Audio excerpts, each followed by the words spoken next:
Good evening, social media world. This is Christian from Millennial Menus here to share with you another Tip Tuesday. Today it's going to be separating eggs. So I'm going to separate the yolk from the white. I'll show you like the traditional way that everyone's probably used to doing, and then I'll show you a way that we do it, at least in the kitchen that I had worked in. And I've shown some of my coworkers this to make it more fast and efficient for them to get a lot of eggs done really quickly. So here you go. I'll show you what it looks like when you do a regular egg.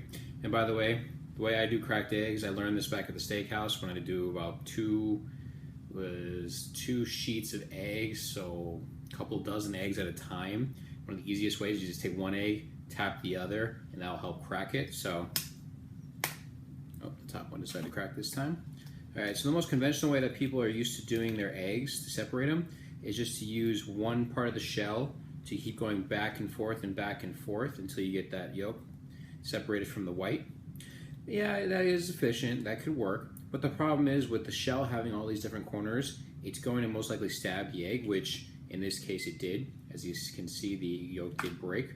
So another way of doing it, which is a little bit more efficient, the way that I've always done it, and I actually enjoy this a lot more, I think it's a lot faster, is you crack the egg, make sure your hands are clean on this one, and you just take the yolk, go back and forth lightly, and as you can see, I'm able to hold the yolk and actually get almost all of the entire white off.